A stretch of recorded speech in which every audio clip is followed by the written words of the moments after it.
almost didn't make this video because I was afraid of internet trolls and haters leaving me negative comments about my like toxic positivity, but you know what, here goes. I'm gonna do it. Today we're gonna be talking about the potential benefits of going through a terrible grief journey. So stay with me. I am not saying, we all know that grief sucks, right? It's the title of my book. Grief sucks. There's nothing really good about it. I mean, my daughter died. There's no possible way that I could ever say that something good came out of my daughter dying. I would do anything in the world to change that, turn back time, bring her back. But I can't do that. So I am proposing that going through a traumatic grief experience can lead you to improvements in your own person. It can change the ways that you think about things moving forward that kind of change you for the better, even though technically the thing that you are going through sucks, if that makes sense. So that's what we're talking about today. Stick around. Hopefully you won't hate me by the end. You'll put away the knives and pitchforks and you won't come at me. Here we go.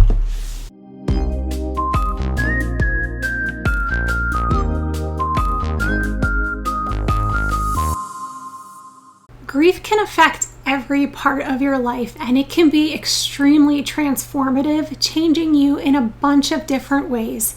Obviously, not all of them are good, and obviously a lot of the time you're going to be feeling like shit. But overall, there are some positive transformations that a lot of people go through when they're grieving.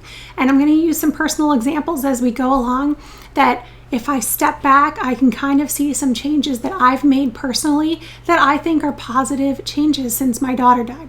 So the first one is a lot of people go through a shift in priorities. Let's be honest, if you lose someone who is really dear to you and it has such a big impact on your life, it's going to shift the way that you think about a lot of different things. So this can be something like if you worked all the time and you didn't get to spend enough time with your loved one and you feel guilty that now they are gone and you can't get that time back, then perhaps you look into a career change and you kind of shift the trajectory of your work schedule so that you can now prioritize spending more time with people that you love. People could also do things like with significant relationships. You can try to improve those relationships, or the relationships become stronger and more important and more meaningful. Or it can go the other way, and some people end relationships. That personally happened to me, that my daughter's death just made me see things really clearly, and I ended a relationship that should have been ended a long time before that. So that was a big shift for me personally in priorities. A lot of times people can do things like just realizing that life is short and precious and you haven't done a lot of the things that you want to do with your life. So your priority might shift to kind of seeking new adventures and trying to enjoy and live every moment and use that time wisely that the loved one that you lost didn't get. The next shift that might occur because of going through a grief journey is that you might gain a much higher sense of empathy.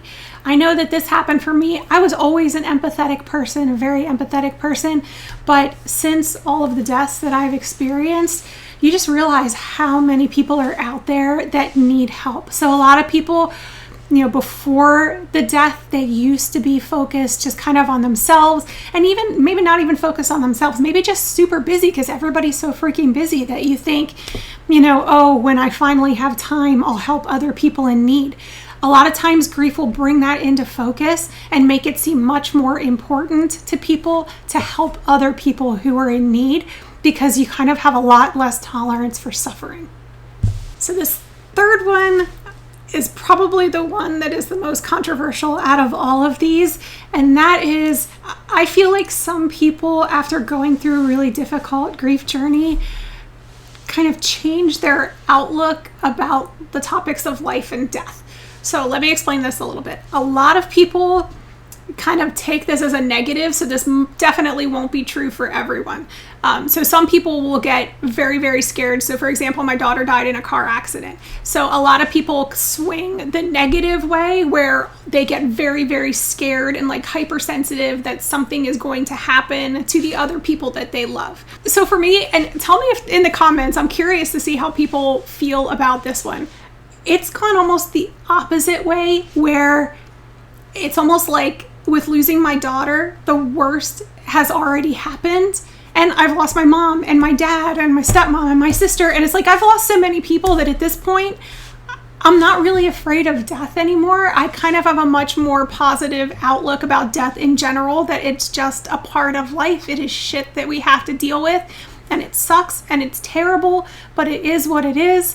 And I'm not really afraid of it anymore like I used to be. So I consider that a positive change. Again, not everyone will feel that way. I know I might be in the minority with that one. And a lot of people, like I said, swing the other way, where they get more nervous and more scared about losing other people, which is totally understandable and totally normal. Just from my own personal experience, I think that in particular is a way that I have grown through my personal grief. So another thing, and kind of along similar lines, where for some people this is a positive and some people this is a negative, for me as well, it depends on the day. But in some ways, I think that a change in identity is a positive that comes from going through a really deep grief struggle. So for me, when Libby died, and even when my mom died and my dad died and everybody died, it changed who I was. But specifically with Libby, especially with Libby, it changed everything about my life. And I had to find a new identity. My boys were already, older. They were kind of out doing their own things. Libby was young. She was only 10. She still needed me. I was mom. I was a dance mom. I was driving her around all the time and, helping her with everything. And she was with me constantly. So when she was gone, it was like my whole world just completely shifted. It's horrible. It's absolutely horrible for a very long time, and it's still obviously horrible, but something that has changed is in my identity. Through that grief journey, I've become someone who is completely different, and not necessarily in a bad way. It forced me to figure out who I am after so many years, my whole adult life, of just being the mom and the caregiver and the wife and doing everything for everyone else and running around like a chicken with my head cut off and having no time to do anything. I didn't even know who I was because I didn't have time to be who I was. And that was okay. And that was my life. But with Libby not here, I didn't have to be that person anymore. So I've had to shift and figure out who I am and what I like. And it's led me to a whole different existence, doing this and making YouTube videos and trying to help other people and living in a tiny house. It's uprooted everything that I used to be. And I would count that as a positive. I would say as the years go on, it's going to be even stronger because I have learned not to deal with crap that I don't like. And I've got this one life and I want to live it for me and for my sons. And, that's who I am now. It has shifted my identity to this new person. And I don't think that's a bad thing. I think that's a positive thing. And I think Libby would be proud of that. And finally, the last thing that I think can be a positive outcome of going through a difficult grief journey is that you develop so much resilience and grow so much as a person.